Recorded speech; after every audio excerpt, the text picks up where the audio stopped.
You know, you hear a lot of jokes these days about heaven that mention pearly gates. But did you know that there really will be gates made of pearl in the Holy City? Oh, it's true. Hi, I'm Woodrow Kroll, and this is Back to the Bible. Thanks for joining me today. Tammy Weisert is here. We have a studio audience here, or a part of our personal Bible study. And now you've joined us, and we're so glad that you're here too. Tammy, we are in the last week of our 8-week study in the book of Revelation. We've come to Revelation chapter 21 today, and today we're going to be talking about the gates of the city of the New Jerusalem. Well, Dr. Kroll, I have a couple questions about the gates, because when we think of gates today, they either keep something in or keep something out. And when we get to this point, God's not going to have any opposition any longer, so why gates? Yeah, you're right. The purpose of a gate is either to keep something in or keep something out. That's why you have a gate. Now, why would you need gates in the New Jerusalem? Let me take you right to the Bible to answer that question. Revelation chapter 21. Let's look at verse 10. John says here, one of the 7 angels carries him away in the Spirit to a great and high mountain, shows him a great city, and it is the holy Jerusalem, descending out of heaven from God, having the glory of God, and her light was like a most precious stone, like a jasper stone, clear as crystal. Also, she had a great and high wall with 12 gates, not just one, but 12. And 12 angels at the gates, and names were written on them, which are the names of the 12 tribes of the children of Israel. 3 gates on the east, 3 gates on the north, 3 gates on the south, and 3 gates on the west. Well, at least it's symmetrical, right? You have an equal number of gates going each direction. Here's the question. Why do you even need these gates? Now, if typically gates were designed to either keep people in or keep people out, keep danger out, but now you're talking about the New Jerusalem. What is the danger out there? There are no criminals out there. There are no liars or cheats or telemarketers or anybody else that you may not want in. And you certainly don't want to keep the people in from exploring the rest of God's creative activity, His universe. So what's the purpose of the gates? Well, this is a time when all the world is going to be filled with the knowledge of God. We know that from Habakkuk chapter 2, verse 14. We will know as we are known today. That's going to be great because that means we'll be filled with knowledge. And notice that there are 12 angels at these 12 gates. In antiquity, there was always a gateman, a person at the gate. In fact, there were generally 2, one on either side of the opening of the gate. But here, the gates of the New Jerusalem are not designed to keep people out and not designed to keep people in. In fact, these gates may just be there to show a connection with the old city of Jerusalem, to say this is a continuation of the city of God. It had gates, it had walls. The new city of Jerusalem will have gates and will have walls. Now, the interesting thing about the gates, though, is the number of gates that there are and why there are that particular number. Look down a little further in the chapter at verse 26. Verse 26, chapter 21, they shall bring the glory and honor of the nations into it.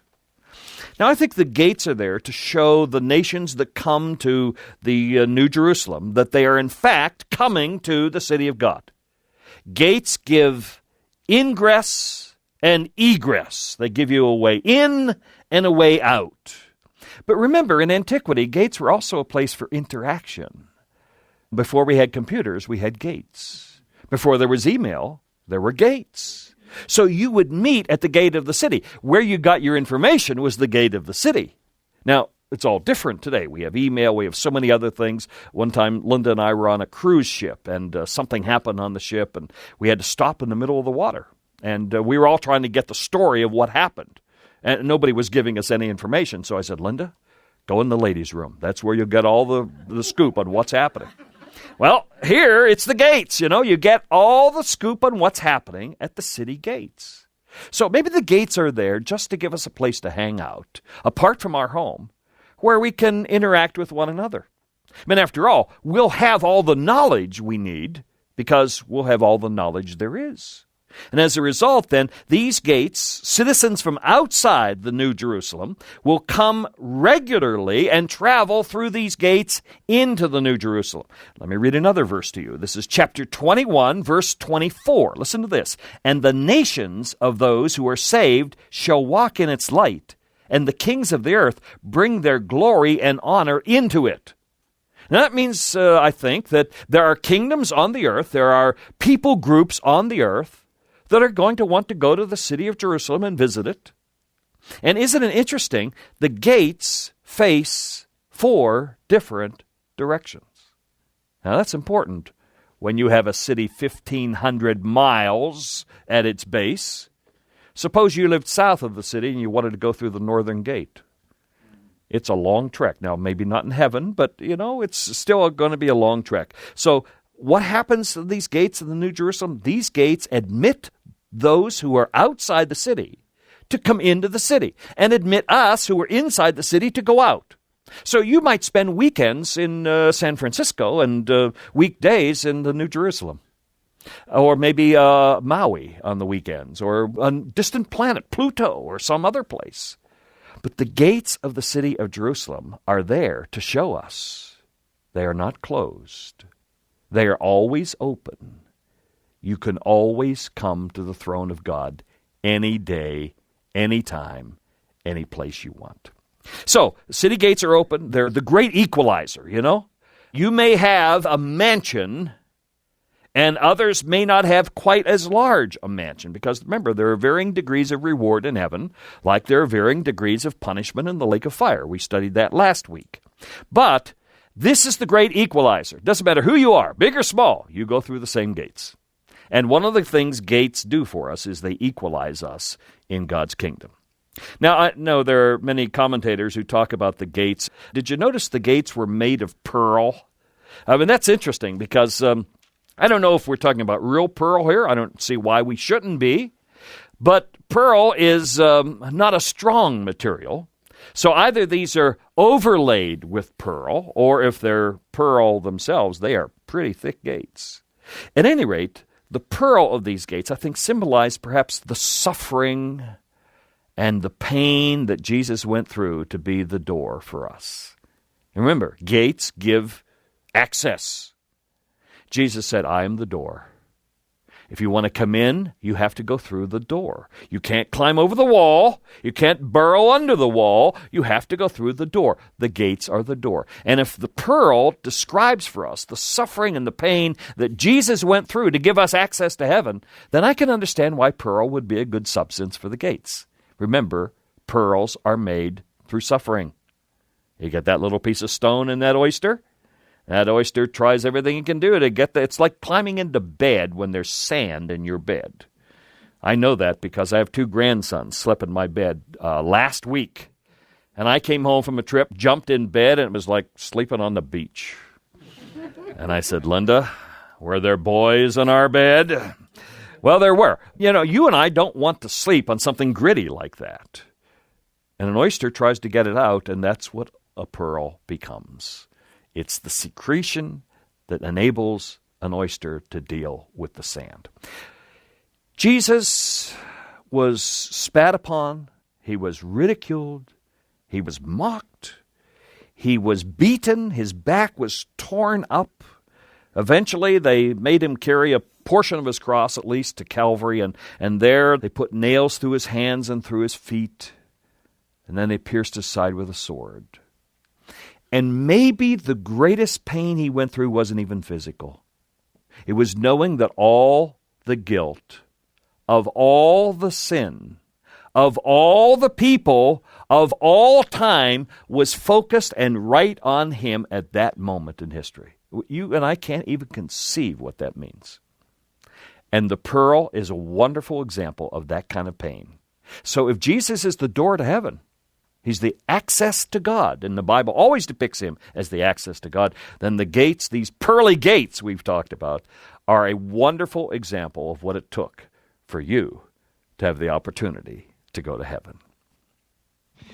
My name is Ron, and I'm curious, Jesus in his resurrected body appeared to come and go at will, almost vanish maybe even travel by thought.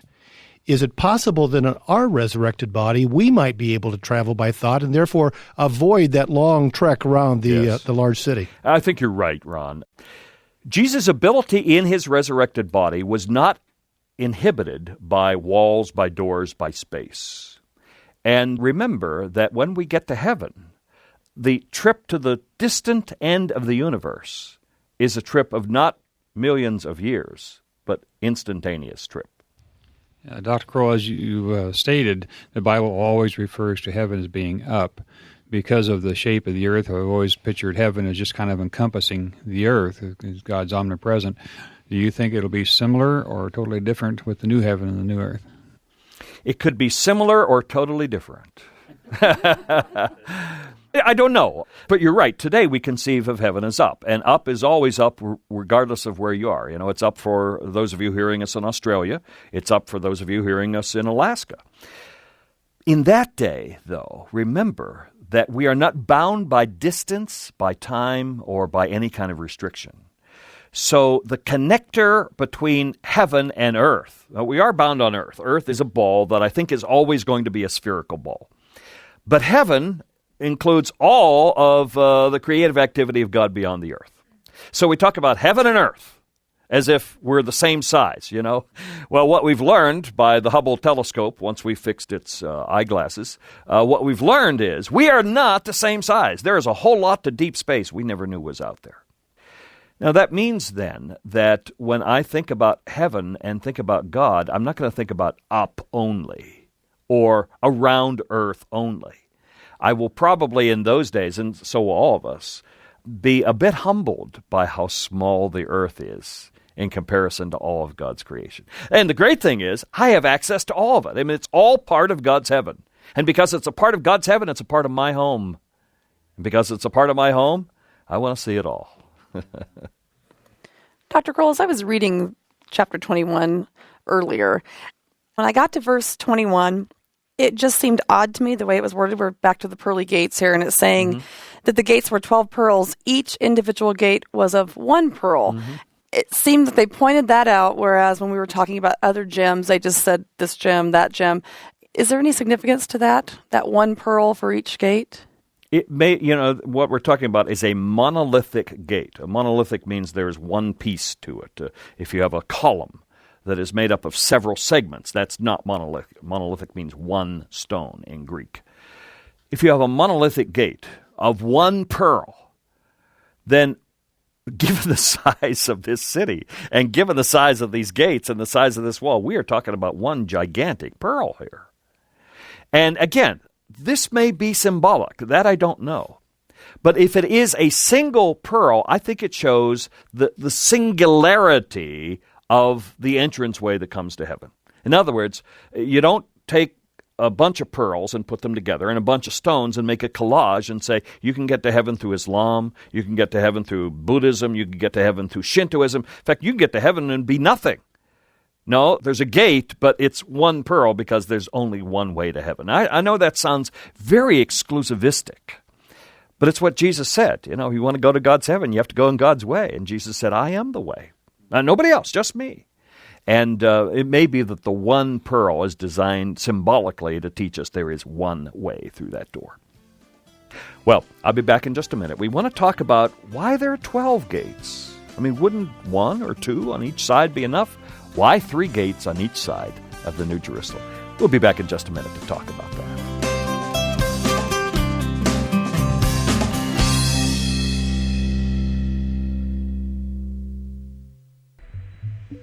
We'll be back with more from Dr. Kroll here on Back to the Bible. Well, you've been studying Revelation with Dr. Kroll and reading the book, listening to his messages. But have you ever wondered what it's all going to sound like? I mean, could you imagine what it'll be like to really experience the end times? Well, we've come up with a creative way for you to experience the book of Revelation. And the best part is, it is totally free. You can call us today and get your very own copy of our new drama called The Time is Near, a dramatic interpretation of Revelation. Now, The Time is Near is a 30-minute creative drama of the events described in Revelation on CD. It's completely free, and all you have to do is ask for it. Now, you can do that by picking up the phone, sending us a note, or visiting our website. So if you like using the phone, call us at 1-800-759-2425. Again, that's 1-800-759-2425 and ask for your free copy of The Time is Near.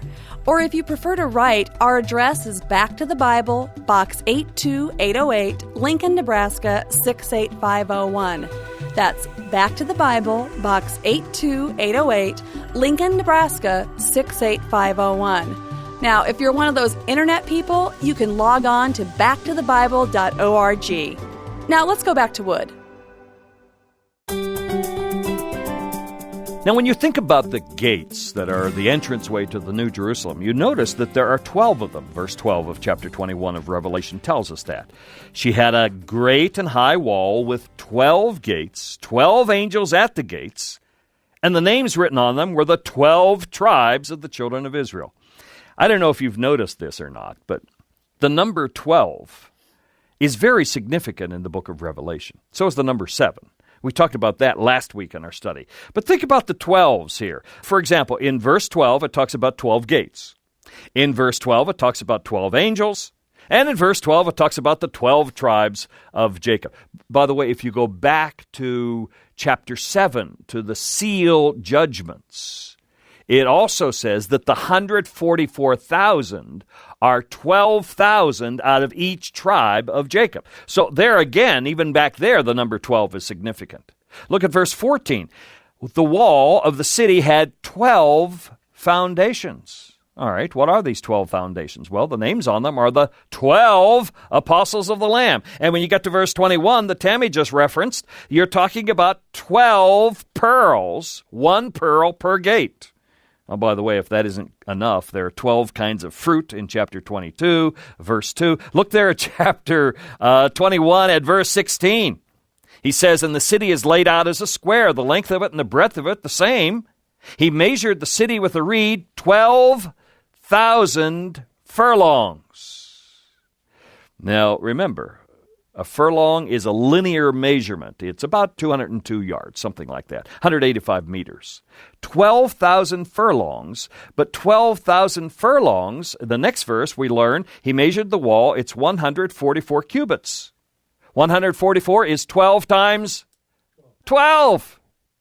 Now, is he just playing mind games with us here? Is it significant that the number 12 occurs so often? Remember, this is a book that is signified. Chapter 1, that's the word sign. It is signified. There are signs and there are symbols in here that John uses to give us a greater picture. Why the number 12? Why so many gates? And why 3 gates on either side of the city? Well, even though we may be able to cross the city in a flash, remember, this is 1,500 miles across the city. And whether or not we can get to the other side of the city in a flash or not, the gates are there to give access to people on all sides of this great city. If you lived on the south side of town and the only road into town was on the north side, wouldn't you feel a little bit excluded? Nobody's excluded here, because everybody who has access to heaven has access through the same person, the Lord Jesus Christ. So now we have 12 gates, we have 12 angels, and notice in verse 12 who the gates are named after. They're named after the 12 tribes of the children of Israel. Is that significant? Well, I think everything in this book is significant. If you go back to the prophecy of Ezekiel in Ezekiel chapter 48, in Ezekiel 48, Ezekiel is identifying the millennial temple, what the temple is going to look like in Jerusalem. And in Ezekiel 48, he says, on the north side, from the east to the west, you'll find the tribes of Levi and Judah and Reuben. And on the west side, from the north to the south, you'll find Naphtali, Asher, and Gad. On the south side, east to west, it's Simeon and Issachar and Zebulun. And again, on the east side, from north to south, it's Joseph, Benjamin, and Dan. Here's an interesting thing. That's exactly what we have here. Exactly the same tribes on the same sides. Now, 12 tribes. Why are the 12 tribes of Israel significant in something that relates to the New Jerusalem? Now, I could understand why 12 tribes would be significant if you're talking about the old Jerusalem back in Solomon's day. But we've gone through the whole church age since then. Why not named after the 12 greatest preachers of the 21st century? Well, maybe there aren't 12 of the 20th century. All right? We haven't lived long enough in the 21st century. Why the 12 tribes of Israel? Let me suggest 2 reasons to you, and then we'll close for today. I think the 12 tribes of Israel are important because God preserved his plan of salvation through these tribes so we could get to the cross. See, it wasn't through the people of Hamath to the north. It wasn't through the Egyptians. It wasn't through the Moabites. And certainly all those ites that were driven out of the land of Canaan, the Perizzites and the Hivites and Hittites. It wasn't through any of those people that God preserved salvation through all those generations of the Old Testament. It was through the 12 tribes of Israel. And even though Israel is not the church, they're not to be equated here. I think the names on the gates, these 12 gates, prove that Jewish people have as much access to the throne room of God as Gentile people. That Paul is absolutely right. In Christ Jesus, there is neither bond nor free. There is neither male nor female. There is neither Jew nor Gentile. All those ethnic distinctions and all those gender distinctions that we find so convenient in our world today, all those are absolutely unrelated to what we enjoy in heaven. So there are 12 gates named after the 12 tribes because I think God wanted forever to honor the people of Israel. And he did it by honoring them, naming one gate after each tribe. I think the whole point of this for you and me today is this. If you have 12 gates to the city, it doesn't matter how big the city is.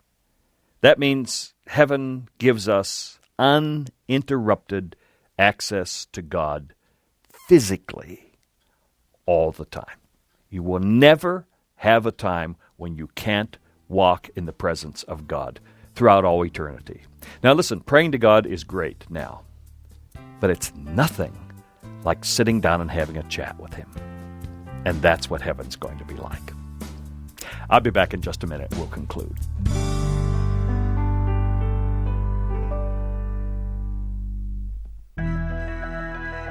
Thanks for listening to Dr. Kroll here on Back to the Bible. So, are you taking any big vacations this summer? Now, maybe you're looking for something to make your time in the car fly by, to keep you and your kids focused on something besides that annoying question, are we there yet? Well, we have just the thing for any road trip that you have coming up. It's Dr. Kroll's complete Revelation message series on CD. For 8 weeks in June and July, Dr. Kroll is teaching through the book of Revelation. He'll be helping you make sense of all the confusing images and the events that Revelation is notorious for. Well, you can get this entire series all at once by ordering this 40-message series on CD. Now, this set includes 16 CDs. That's 17 hours worth of teaching time by Dr. Kroll, and it is specially priced for just $35. You know, that's just a little over $2 per CD. It's a great value and a great way to make all that time in the car go by just a little faster. So to get your own CD set, give us a call today. Our number's toll-free. It's 1-800-759-2425. That's 1-800-759-2425. Or if you'd rather, you can order the Revelation series by writing to us at Back to the Bible, Box 82808, Lincoln, Nebraska 68501. That's Back to the Bible, Box 82808, Lincoln, Nebraska 68501. And of course, you can also order the Revelation CD set on our website at backtothebible.org. Now let's go back to Wood.